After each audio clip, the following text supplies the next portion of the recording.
அவருடைய பிரச்சனைகளை மாற்றி சுகத்தை தந்து உங்களை ஆசீர்வதிக்க விரும்புகிறார்.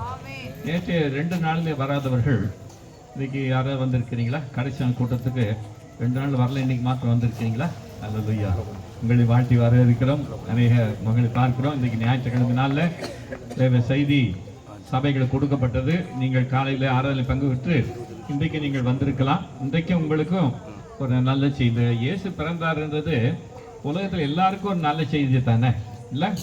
யாருக்கும் ஒரு துர்ச்செய்தி அல்லது கஷ்டம், பிரச்சனை, போராட்டம்னா அவளுக்கெல்லாம் நல்ல செய்தி என்ன சொன்னா, இன்றைக்கு ரட்சகர் இயேசு, பாலகனா இயேசு உலகத்தில் பெத்லகேம் என்ற ஒரு சிறிய ஊரில் எங்கே பிறந்தாருன்னு தெரியும் உங்களுக்கு? ஒரு மாட்டு தொழுவத்தில் ஏழை கோலம் எடுத்து பிறந்த ஒரு காரணம் என்னன்னா, நம்ம எல்லாம் ரட்சிப்பதற்காக, நம்மை நரகத்தின் பிடியிலிருந்து மாற்றி பரலோகத்துக்கு கொண்டு செல்வதற்காக. நரகம்னா எப்படி இருக்குன்னு நான் சொன்னேன், அது ரொம்ப இருளாக இருக்கும், ரொம்ப கார் இருளாக இருக்கும்.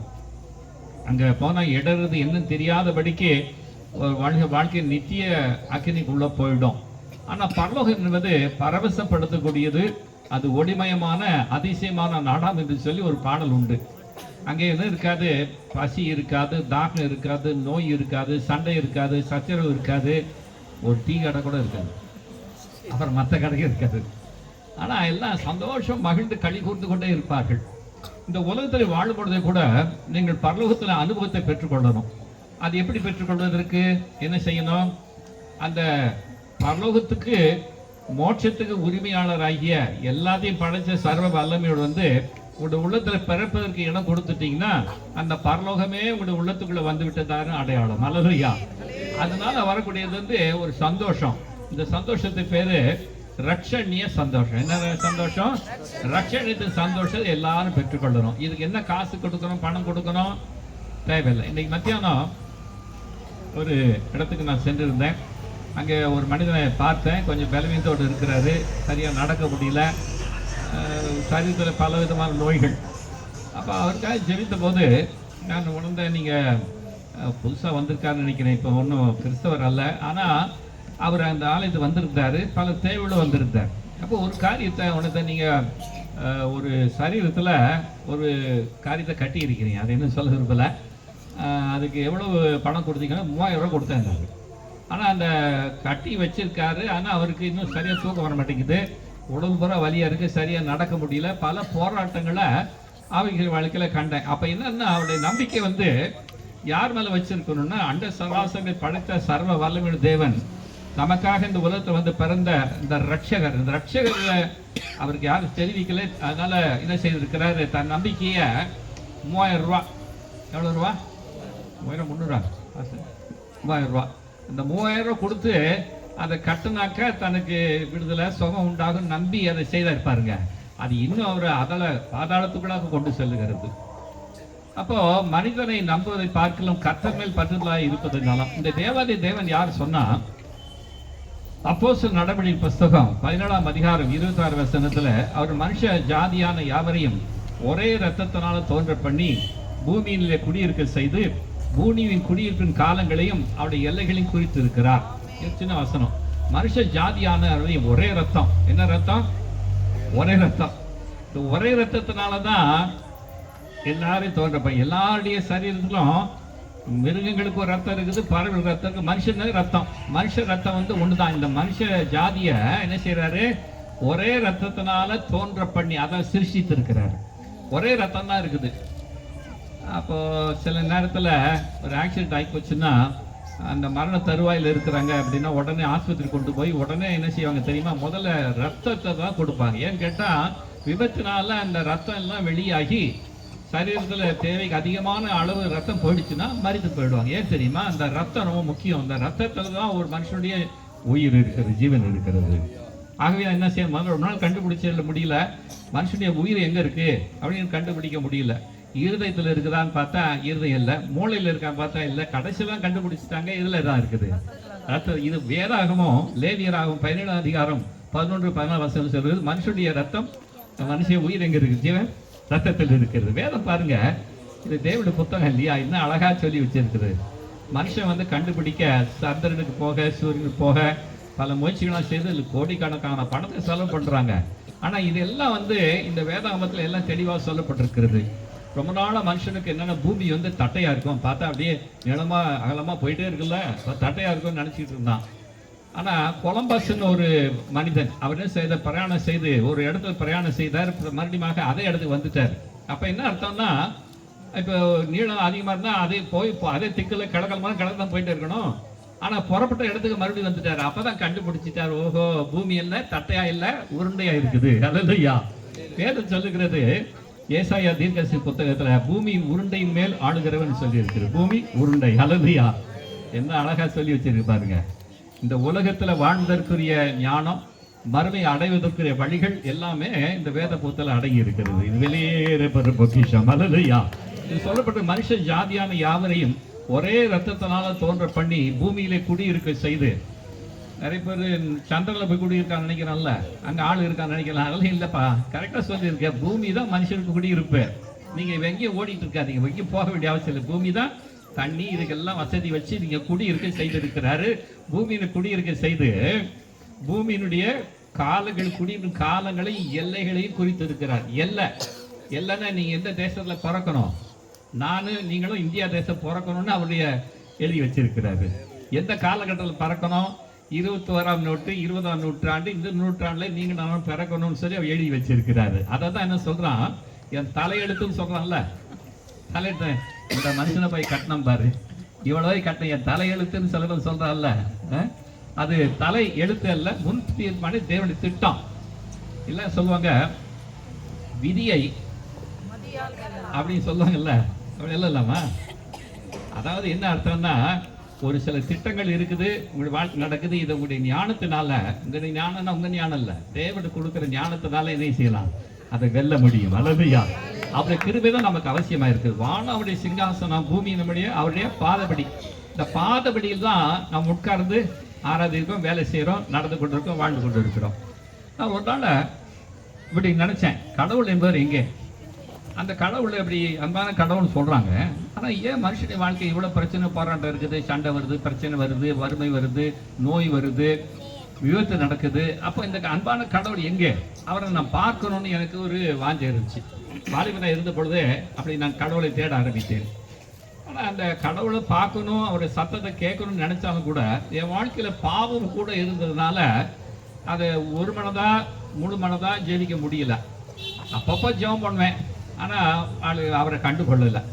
ஆனா எப்படியோட தாகம், எப்படியாவது அவரை பார்க்கணும், அவர் முன்னால வந்து நிக்கணும், அவர் சத்தத்தை கேட்கணும், எனக்குள்ள ஒரு வாஞ்சி வந்துச்சு. ரொம்ப அதிகமா உபவாசம் பண்ணி என் பாவத்தில் அறிக்கையிட்டு கர்த்தரை தேட ஆரம்பிச்சேன். கடவுளை பார்க்கணும்னு சொன்னா அவரை என்ன செய்யணும், நீங்க பரிசுத்தராக இருக்கிறதுனால நீங்க பரிசுத்தம் அடையணும், உங்களுடைய உள்ள பரிசுத்தமாகணும். உங்களுடைய உடை அது இல்லை, வெள்ளை ட்ரெஸ் அது அப்படின்னு அவசியம் இல்லை.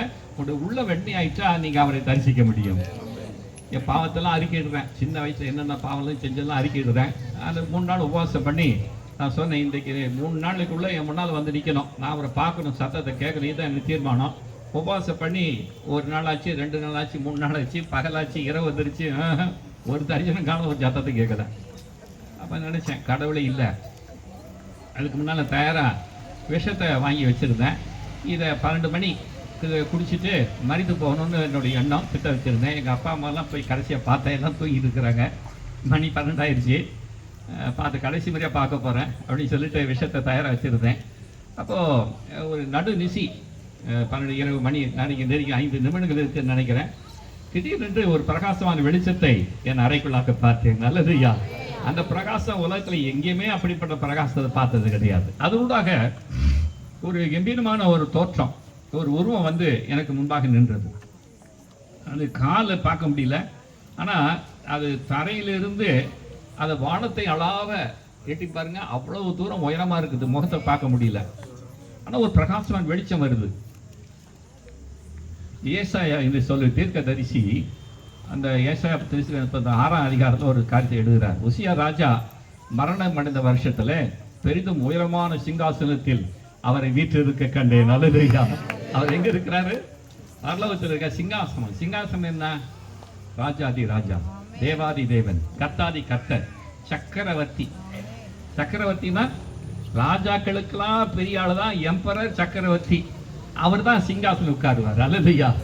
இன்னைக்கு அவன் சிங்காசனம் வீட்டு இருக்கிறார். ஆனா மனிதனை மீட்டெடுப்பதற்காக ஒரு மனித அவதாரம் எடுத்து ஒரு கன்னியின் வயிற்றில் பிறந்து ஏழை கோலம் எடுத்து தன் ஜீவனை கொடுக்கும்படியாக இந்த மனித உருக்கொண்டு வந்தவர் இயேசு கிறிஸ்து. தெய்வத்தை நம்ம காண முடியாது. நாம இப்ப சொல்லிட்டு வர அந்த காட்சியை பார்த்துருங்க, சொல்லி முடிச்சிருவோம் அந்த காட்சியை. இப்போ ஒரு பெரிய வானத்தளா வேண்டி இருக்குது. அந்த மாதிரி உருவத்தை பார்த்ததே கிடையாது. இவ்விதமான தோற்றம். அந்த உருவத்தை பார்த்த உடனே எனக்குள்ள இருந்த பல பலவீனங்கள், வியாதி, கஷ்டம், இந்த பாரமா இருந்தது எல்லாம் வெளியே ஓடி போயிடுச்சு. என்னை விட்டு சில ஆவிகள் புறப்பட்டு போகிறது நான் பார்த்தேன். அந்த ஆவியில அது மாத்திரம் ஒரு சந்தோஷம் வந்துடுச்சு. அப்போ அவருடைய கையில இருந்து 2 கையிலையும் வந்து ரத்தம் வடியுது. ஆணி கடவப்பட்டு ரத்தம் வடிகிறது. ஒரு துளி ரத்தம், அது எந்த கையும் தெரியல, ஒரு சுழி ரத்தம் என்ன செய்து என் பாவெல்லாம் ஒரு பேப்பர்ல எழுதி இருந்தது. அதுல நிறைய இந்த பக்கமும் அந்த பக்கம் நிறைய எழுதி வச்சிருக்கு. எப்படி இந்த பாட்டு தாள்ல நிறைய பாட்டு அச்சரிச்சு வச்சிருக்காங்கல்ல, இதெல்லாம் சின்ன எழுத்துக்களா இருக்குது. அதுல நான் சின்ன வயசுல எங்க அப்பா பாக்கெட்ல இருந்து பணத்தை எடுத்தது, சிகரெட்டு படி, இப்படி இந்த பாவெல்லாம் எழுதப்பட்டிருக்குது. இப்படி பார்த்து கொண்டிருக்க ஒரு சத்தம் வந்தது, மகனே உன் பாவங்களை மன்னித்தேன் என்று சொல்லி. அவர் எப்படி என்ன சொன்னார் என்பது, மகனே, கடவுள் வந்து மனுஷனை அழைக்கிறதா இருந்தா முட்டாளு, மாடு, எரும மாடு அப்படின்னு அழைக்க மாட்டாரு. வாத்தியார் அப்படியே கூப்பிடுறாரு அவங்கள, எரும மாடு, சொல் கீழ்படி மாடு, கழுத அப்படின்றாரா. ஆனா தேவாதி தேவங்களை அழைத்தா எப்படி அழைப்பார் தெரியும்? ஒரு குரலை கேட்டிருக்கீங்களா நீங்க? நான் முதல் முறையாக எனது 18வது வயசுல கர்த்தருடைய சத்தத்தை கேட்டேன், நல்லதுயா. அவரை 3 மணி நேரம் அவரை தரிசித்தேன், நல்லதுயா. நேரம் போனது தெரியல. அப்படி தரிசிக்க எனக்குள்ளாக வெளிச்சம் வந்து கொண்டே இருக்கிறது, ஒரு பலன் வந்து கொண்டே இருக்கிறது. பாவ சென்னங்கள் சொல்ல விதறி சிதறி ஓடுகிறது. அதுல பல மிருகங்கள் உருவத்தை பார்த்தேன். இதெல்லாம் ஒவ்வொன்று குறிக்கக்கூடியது, அதை இப்ப சொல்ல நேரம் இல்லை. எல்லா கெட்ட ஆவிகள்லாம் வெளியே ஓடி வந்தது. எனக்குள்ளாக ஒரு சந்தோஷம் என் உலகத்தை நிறைத்தது, அல்லையா. அதோடு கூட ஒரு கேள்வி எனக்குள்ள இருந்துச்சு, நான் எதுக்காக இந்த உலகத்தை பிறந்தேன்? ஏன் என்ன உருவாக்கி நான் ஏன் வாழணும்? இவ்வளவு பிரச்சனை போராட்டம் இருக்க, ஏன் வாழணும்னு நினைச்சிட்டு இருந்தேன். அப்போ அதுக்கு அந்த கேள்விக்கு பதில் வந்தது பாருங்க. முதல்ல சொன்னாரு, மகனே உன் பாவங்கள் மன்னிக்கப்பட்டது. 2வது சொன்னாரு, மகனே நீ என்னை நாமத்தை மகிமைப்படுத்துவதற்காக உன்னை நான் உருவாக்கி வச்சிருக்கிறேன். எதுக்காக உருவாக்கினார்? என்ன? அவருடைய நாமத்தை மகிமைப்படுத்த, அவருடைய சாயல படைச்சிருக்கிறாரு. நீங்கள் அவரை துதியை சொல்லுவதுபடியா தெரிந்து கொண்டிருக்கிறார், அல்லேலூயா. இந்த ஜனத்தை எனக்கென்று ஏற்படுத்தினேன், அவர்கள் என் துதியை சொல்லி வருவோம். நீங்க என்ன சொல்லணும்? அவருடைய துதியை சொல்லணும். தூஷிக்க கூடாது, கெட்ட வார்த்தை பேசக்கூடாது, யாரையும் கோபமா திட்டக்கூடாது. சரியா? எதுக்கு தெரிஞ்சிருக்காரு? அவருடைய துதியை சொல்லி அவருடைய புகழை அறிவிப்பதற்காக. இது இந்த 18வது வயசுல நான் பார்த்த தரிசனம், மறக்கவே முடியாது. முதல் முறை கர்த்தருடைய சத்தத்தை கேட்டு தொடர்ந்து அவருடைய சத்தத்தை கேட்கும்படியாக இன்றைக்கு கூட காலையில இன்னைக்கு என்ன செய்யணும், என்ன பேசணும்ன்ற செய்தியை அவர் கொடுத்தார். அதை தான் உங்களுக்கு நான் சொல்லிக் கொண்டிருக்கிறேன். இதுடைய இன்னும் ஒரு முக்கியமான காரியம் தான், அவரை தரிசிக்கும்படியான பாக்கியை கொடுத்தேன். அது வந்து ஒரு சரீரத்தில் ஒரு உருவம் கிடையாது, மனுஷனா தெரியல, ஆனா அது காட்சி அளிக்கிறது. ஆனா அந்த தோற்றம் பார்க்கிறேன், தொட்டு பார்க்க மாதிரி இல்லை, ஆனா அது நல்ல தெளிவாய் தெரிகிறது. எப்படி இயேசு என்று சொன்னால் சிலுவையில் அறையப்பட்டது யார் இந்த உலகத்துல? அவர் தானே. அவருடைய அன்பு முகத்தை பார்க்கிறேன், நான் சாயல் தெரியல, வெளிச்சமா இருக்குது. ஆனா இயேசு என்று உணர்ந்து கொண்டேன். என் ரட்சகராகிய இயேசு கிறிஸ்து எனக்காக தாமே வந்து காட்சி அளித்து என் வாழ்க்கையை மாற்றினார், அல்லேலூயா. பழைய வாழ்க்கை மாறி போனது. அதன் பின்பு நான் தொடர்ந்து படித்துக் கொண்டிருந்தேன். கல்லூரியை முடித்தேன். அதன் பின்பு சட்டக்கல்லூரியில் படித்தேன். அதன் பின்பு ஒரு வழக்கறிஞராக 19-20 ஆண்டுகள் நான் பணியாற்றினேன். 1991 என்னை அழைத்தார். நான் அந்த தொழிலை விட்டுட்டு கருப்பு கோட்டை கழிட்டு, இன்னைக்கு வெள்ளை ட்ரெஸ்ஸுன்னு இல்லை, அந்த கருப்பு கோட்டை அப்புறம் திரும்பி நான் பார்க்கவே இல்லை. அதை விட்டு தான் கர்த்தருக்காக வாழ்வதற்கு ஒப்புக் கொடுத்து நான் பல எல்லைகளுக்கு செல்ல கத்த உதவி செய்தேன். இந்த ஆண்டில் ஒரு தேசத்துக்கு நான் போயிருந்தேன். அது ஐரோப்பா கண்டத்தில் தேசம். நீங்கள் வந்து இந்த குளிருக்கு ரொம்ப கஷ்டப்படுறீங்க இல்லையா? இந்த மாதிரி கடும் குளிர் தான் இயேசு பிறந்தார், மாட்டுத்தோடு தான் பிறந்தார். அப்போ எவ்வளோ கஷ்டம் இருந்திருக்கும் அவருக்கு. ஆனால் நான் அந்த போன தேசம் வந்து 0-4 டிகிரி, அது ஐரோப்பா கண்டத்தில் இருக்க தேசம். அப்படியே எல்லாம் குளிர்லாம் ஆடுது, பேச முடியல. ஆனால் அந்த தேசத்தில் கூட கர்த்தருடைய அன்பை பறைசாற்றும்படியா உதவி செய்தார். இன்னைக்கு கர்த்தருடைய கிருபையினால பல தேசங்களுக்கு, பல எல்லைகளுக்கு சென்று, இதுதான் அவருடைய அழைப்பு. பூமியின் குடியிருக்கும் எல்லைகளை குறித்து அது காலங்களையும் செய்து ஊழித்து முன்குறித்து இருக்கிறார். இந்த வழியில நடக்கணும்னு சொல்லிட்டு ஆயத்தப்படுத்தி இந்த உலகத்தை உங்களை அனுப்பிச்சிருக்கிறாரு, என்ன அனுப்பிச்சிருக்கிறாரு. அந்த பாதையில இத்தனை ஆண்டுகளாக பல தேசங்களுக்கு நான் போய் எதுவும் சுத்தி பார்க்க போறது கிடையாது, ஒரு பொருளை வாங்க போறதுக்கு அவருடைய நாமத்தை பிரஸ்தாபிப்பதற்காக. கனமான ஊழியத்தை இயேசுதான் ரட்சகர், இயேசு விடுவிக்கிறார், அதுக்கு நான் சாட்சி என்று சொல்லி பறைசாற்றும்படியாக பல எல்லைகள். சில நேரத்தை பிரயாணப்படும் பொழுது ரொம்ப சோர்வாயிடும். 8 மணி நேரம், 10 மணி நேரம், 18 மணி நேரம் பறக்க வேண்டியதாக இருக்கும். 1 மணி நேரம் 2 மணி நேரம் கஷ்டப்பட்டோம்ல. ஆனால் அந்த 18 மணி நேரம் கொஞ்சம் கேப் இருக்கும். அடுத்தாப்புல 8 மணி நேரம், 18, 24 மணி நேரம் அவ்வளவு தூரங்கள் பிரயாணம் செய்து எதுக்காக சொன்னா எப்படியாவது இயேசு நாமத்தை பற்றி சொல்ல வேண்டும். நல்லது ஐயா. அங்க என்ன பண்ணிருப்பாங்க, கர்த்தர் சில மக்கள் ஆயத்தப்படுத்தி வச்சிருப்பார். நீங்க அருமையான பிரின்ஸ் இருக்கார் இல்லையா, அவர் இந்த தேசத்தில் இருக்கிறாரு, ஒரு பட்டணத்தில் இருக்கிறாரு, இன்னொரு மனிதனும் அங்க இருக்கிறாரு. அவங்க எல்லாம் வந்து ஊழியத்தை அங்க ஆயத்தை பண்ணி வச்சிருப்பாங்க. அவங்க வெள்ளைக்காரர்களுக்கும் இயேசுவை பத்தி அங்க சொல்ல வேண்டியதா இருக்கு. ஏன்னு கேட்டா அவர் அறியாதவர்களாக தங்கள் மனம் போன போக்கில் மிருகத்தை போல வாழ்ந்து கொண்டிருக்கிறவர்கள். ஆனா ஒண்ணு நல்லா தெரிஞ்சு, இந்தியா தேசம் தான் மிக நல்ல தேசம். ஏன் தெரியுமா? இந்த தேசத்தை தான் தெய்வ பக்தி, கடவுளை தேடுகிற பக்தி உள்ள மக்கள் இருக்கிறாங்க. வேற எந்த தேசத்துல அப்படி கிடையாது. கிறிஸ்துவ நாடுன்னு சொல்றாங்களே கூட சர்ச்சைக்கு போக மாட்டேங்கிறான், கடவுளை தேட மாட்டேங்கிறான். ஏன்னு கேட்டா எனக்கு எல்லாம் இருக்குது இல்ல, ஏன்பா சர்ச்சைக்கு போல அப்படின்னு அவன் சொல்ல. எனக்கு என்ன குறை, எதுக்கு நான் போகணும்னு கேட்கறான். ஏன்னு கேட்டா அவனுக்கு உடை உணவு எல்லாமே வசதியா கிடைக்குது, ஒரு குறைவும் கிடையாது. அப்ப என்ன சொல்றான்னா, எனக்கு பிரச்சனை வந்தா போவேன், ஆக்சிடென்ட் ஆனா போவேன், வியாதி இருந்தா போவேன்றான். அப்படிதான் மனிதன் வாழ்க்கை. மனுஷன் வாழ்க்கை எல்லாம் கிடைச்சிருக்கும் போது அவளை தேடுவது கிடையாது. பிரச்சனை வந்தா கடவுளே எங்க இருக்க, கண்ணு இருக்கா, மூது இருக்கா, புக்கு இருக்கா, காது இருக்கா, அவளுக்கெல்லாம் இருக்குது. ஆனா அவன் ஜெபத்துக்கு பதில் கொடுத்தாரு. நீங்க அவரை நோக்கி கூப்பிட வேண்டும். அதனால அவர் சொல்லி கொடுத்த ஒரு மந்திரம் என்னன்னா, கடவுள் சொன்னாரு, இயேசு கிறிஸ்து நாமத்தினால எதை கேட்டாலும் செய்வேன். நல்லதுயா.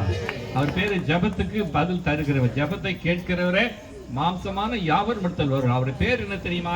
இயேசு தான் பாவத்தை மன்னிக்கிறவர், ரட்சிக்கிறவர். ஆனா இன்னொரு பேர் சங்கீதம் 65:2 சொல்லியிருக்கு, ஜெபத்தை கேட்கிறவரே மாம்சமான யாவனத்தில் வருவார்கள். அந்த ஜெபத்தை நீங்க அவருக்கு சொல்லி இருக்கிறீங்களா? ஜெபத்துக்கு பதில் கொடுத்திருக்கிறாரா? நீங்க சொல்லலாம், நான் நிறைய காரியம் ஜெபிக்கிறேன், எல்லாம் கிடைக்கல. எல்லாம் கிடைக்காது. எது உங்களுக்கு தேவையான அதை கொடுப்பார். தகப்பனுக்கு தெரியும் எது கொடுத்தா உங்களுக்கு நல்லதா இருக்கும்னு சொல்லி. ஒரு பையன் வந்து ஐஸ்கிரீம் வேணும்னு கேட்கறான் அவங்க அப்பாட்ட. ஐஸ்கிரீம் வேண்டான்னு சொல்றாரு. அவன் சொன்னா, அப்பா எனக்கு முக்கியமா ஐஸ்கிரீம் வேணும்ப்பான்றான். இல்லை எல்லாரும் சாப்பிட்றாங்க, எனக்கு என்ன இல்லை, டாக்டர் சொல்லியிருக்காரு நீ சாப்பிடக்கூடாது. இல்லை அடம் பிடிச்சி எனக்கு ஐஸ்கிரீம் தான் வேணும்னு சொன்னாக்கா அவங்க அப்பா என்ன பண்ணா, சரி வாங்கி தொலை, என்ன சொல்றாரு, வாங்கி தொலைது ஐஸ்கிரீம் நீ சாப்பிடலாம். மறுநாள் காலை எந்திரிக்க முடியும், பேசவே முடியல. என்ன ஆகி போச்சு, இப்போ தொண்டை கட்டிக்கிச்சு, பேச முடியல, ஜலதோஷம் வந்துருச்சு. அப்போ என்ன சொன்ன, உன்னை அப்பவே சொன்னி கேட்டியா நீ அப்படின்னு தகப்பன் சொல்றாருல. அந்த மாதிரி சில காரியத்தை நம்ம அடம் பிடித்து கேட்டா கொடுப்பாரு. ஆனா அது நன்மையா இருக்கும்னு சொல்ல முடியாது. ஆனா அவர் கொடுக்கிறது மிக நன்மையாயிருக்கும். அல்லேலூயா.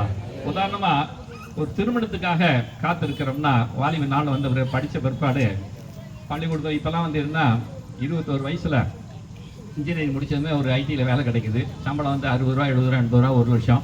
இப்போ அது குறைஞ்சி போச்சு. ஆனா அவன் என்ன சொல்லுவான்னா, அப்போ அந்த ஹோட்டலில் சாப்பிட ரொம்ப கஷ்டமாக இருக்குது. சென்னையில் இருக்கிறான், அவன் சொல்கிறான், ஹோட்டலில் சாப்பிட்றது ரொம்ப கஷ்டமாக இருக்குது அப்படின்னு அர்த்தம். அப்பா எனக்கு சீக்கிரம் கல்யாணம் பண்ணி வைக்க அப்படின்னு அர்த்தம். அப்போ என்ன செய்ய, ஒரு பண்ணை பார்த்து கல்யாணம் பண்ணி வச்சுட்டா அவன் அந்த கல்யாணத்தோட சந்தோஷமாக இருந்து ஆசீர்வாதத்தை தேடுறான். இப்போ இந்த காலத்தில் வந்து பருவத்துக்கு செய்ய வேண்டிய காரியத்தை செஞ்சிடறோம். ஆனால் சில பேர் என்ன செய்யறாங்கன்னா, தனக்குன்னு ஒரு வாழ்க்கை துணையை ஐடியில் இருக்கிறவங்க, சென்னையில் இருக்கிறவங்க பார்த்தா, அந்த சில நேரத்தில் அந்த தாம்பரம் சப்ரிஜிஸ்டர் ஆஃபீஸுக்கு போய் பார்ப்பேன். அதில் பார்த்தா இப்போ திருமண அறிவிப்பு ஒரு மாதம் முன்னாடி அறிவிப்பு போடணும். அது யாருனாக்கா, ஷர்மா என்கிறவனும் ஜபக்கனி என்பவர்களுக்கு திருமணம் நடக்கிறது. இவன் யாரு, அவன் எந்த ஒரு தெரியல, அவன் கல்கட்டாக்காரன், தமிழ்நாட்டுக்காரி. எப்படி ஆயிப்போச்சுன்னு தெரியல, போட்டிருக்காங்க, கல்யாணம் ஆயிடுது. கல்யாணம் ஆன வேகத்திலேயே கல்யாணத்தை விவாகரத்து நடந்து போகுது. அப்ப என்னன்னு சொன்னா, அழகு பணம் இதை பார்த்துட்டு மயங்கி விழுந்து விட்டு, வலையில விழுந்துட்டு, கட்டண சித்தெல்லாம் செய்துட்டு அந்த திருமணங்களை ரத்து ஆகி விடுகிறது. ஆனா வாழ்க்கையில எதுவுமே அவருடைய சித்தம் என்னன்னு சொல்லி தெரிந்து கொள்ளணும்.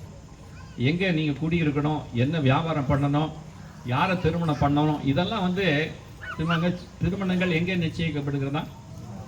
சொர்க்கத்தில் நிச்சயிப்படும். அதான் என்ன அர்த்தம்னா, உங்களுக்குன்னு ஒருவனை உருவாக்கி வச்சிருக்கிறார். அதை நீங்க கண்டுபிடிச்சி அவருடைய சித்தத்தை அறிந்து ஊழியக்காரமா தேடினா அது ரொம்ப ஆசீர்வாதமா இருக்கும். அல்லேலூயா.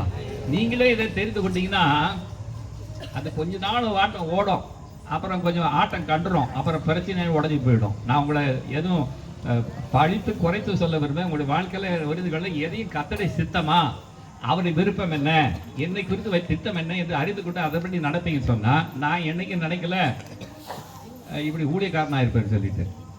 ஆனால் அந்த வக்கீல் தொழிலை வந்து 19-20 ஆண்டுகள் செய்தேன். இப்போ தான் புரியுது ஏன் அந்த தொழிலை எனக்கு கொடுத்தா. வேண்டான்னு சொன்னேன், கருப்பு போட்டு எங்கள் அப்பாட்ட சொன்னப்பா படிப்பேன், ஆனால் லாயரை மட்டும் போக மாட்டேன்னு. ஆனால் அதை நான் செய்ய வேண்டியதா. ஏன் தெரியுமா? 19-20 ஆண்டுகள் என்னை கர்த்தர் பயிற்சி வைத்தார். அல்லேலூயா. ஒரு பாவம் செய்ய நேர்ந்தால் பிதாவினிடத்தில் இயேசு கிறிஸ்து பரிந்து பேசுகிறவராக இருக்கிறார். வழக்கறிஞர் என்ன அர்த்தம்னா, ஒரு குற்றவாளிக்காக நீதிபதி பரிந்து பேசுவது. அதாவது குற்றமே செய்யலன்னு சொன்னால் அது பொய். ஆனால் குற்றம் செய்திருக்கிறாரு, ஆனால் இந்த சூழ்நிலையினால அவருக்கு குறைந்த தண்டனை கொடுங்க. உதாரணமாக ஒருத்தர் வந்து மர்டர்னா கொலை குற்றம், கொலை வந்து 302 இதன்படி சிறை தண்டனை மரண தண்டனை கொடுக்கலான்னு சொல்லி சட்டத்தில் இருக்குது. இந்த சட்டத்தை மாற்ற முயற்சி பண்ணுறாங்க. சரி, அந்த இன்னைக்கு சட்டம் வந்து 302 தெரியும்படியாக கொலை குற்றம். இந்த கொலையை வந்து ஏன் செய்தார்? நான் முதல் ஒரு கொலை வழக்கு நடத்தினேன். அது பாதர் வீடு என்று சொல்லி ஆந்திரா பார்டரில் இருக்கிற ஒரு போலீஸ் நிலையத்தில் நடந்த ஒரு நிகழ்ச்சி. அங்கே என்ன செய்தான்னா, ஒரு வாலிபன் 4 பேர் அவனை அடிக்க வந்தாங்க. அவனை எழுந்தி என்ன செய்தான், கொலை செய்தான். கொலை குற்றம், ஜாமீன் கிடைக்கல. அப்புறம் என்ன செய்ய, அவனுக்கு ஒரு கண்டிஷன் பெயில். அங்கே பாதர் வீடு போகக்கூடாது, இங்கே செங்கல்பேட்டில் இருக்கட்டும் அப்படி கண்டிஷன் கேட்டால் ஜட்ஜி ஒத்துக்கிட்டார். நீ அங்கேயே போகக்கூடாது, சாட்சி கலைக்கக்கூடாது, ஜாமீன் விடுறேன்னு சொன்னார். என் வீட்டிலே வச்சுருந்தான் அவனை. 10 வருஷம் 7 வருஷம் நடந்தது. அதுக்கப்புறம் அவனுக்கு வழக்கு நடந்த போது என்ன வழக்குன்னு சொன்னான், இவன் ஒரு நாள் ஒரு வீட்டில் படுத்துருக்கான். சொத்து விஷயத்தில் பங்காளிக்குள்ளே போராட்டம், எவ்வளோ வழக்கு போலீஸும் நடக்குது. அப்புறம் கடைசியாக வந்து அவனை ஒரு நாள் திட்டம் போட்டுட்டாங்க. இவனை வந்து ரொம்ப ஒரு ஆள் வந்து ஒரு 4 பேர் அடிப்பான். அவ்வளோ நல்ல பலசாலி, ஆயுதம் எல்லாமே அடிப்பான் அவ்வளோ. ஆனால் நல்ல மனிதன், ஊர் வம்புக்கு போக மாட்டான். ஆனால் என்ன ஒரு நாள் என்ன செய்தாங்க, திட்டமிட்டு அவன் வீட்டுக்கு வெளியில் ஒரு நார்கட்டில் படுத்துருப்பான். அந்த ராத்திரியில் ஒரு 7-8 பேர் என்ன செய்தாங்க, ஆயுதங்களோடு வந்து அவனை தாக்க வந்துட்டாங்க. யாரும் உதவி இல்லை. இவன் ஒருத்தன் நல்லா தெரிஞ்சுக்கிட்டாங்க. இரவு 11 மணிக்கு. இப்போ என்னமோ சட்டம் கேட்குறது, எந்திரிச்சான். பார்த்தா ஆள் எல்லாம் பந்தங்களோட கத்தியை வந்து வச்சுருக்குறாங்க. உடனே என்ன பண்ண தெரியுமா, வீட்டுக்குள்ளே போனான். போய் ஒரு அருவா கத்தியை வச்சுருந்தான். அதை எடுத்துகிட்டு வந்து 10 பேர் இருக்காங்க பாருங்க, ஒருத்தரை வெட்டினான். அப்படி வெட்ட ஆரம்பிச்சு எல்லாம் வீசினா எல்லாம் பயந்து ஓடி போயிட்டான். இப்போ என்னென்னா 10 பேருக்கு இணையாக ஒருத்தர் இருக்கிறான். அவன் வந்து இப்போ என்ன செய்துட்டான், கத்தியை எடுத்து வெட்டி என்ன செய்துட்டான், வாழை கொலையை வெட்டுற மாதிரி வெட்டிவிட்டான். இப்போ வந்தவங்களாம் பயந்து ஓடி போயிட்டாங்க. இப்போ வழக்கு என்ன வழக்கு, அவன் பேர் கொலை குற்றம், மர்டர் கேஸ் நடக்குது.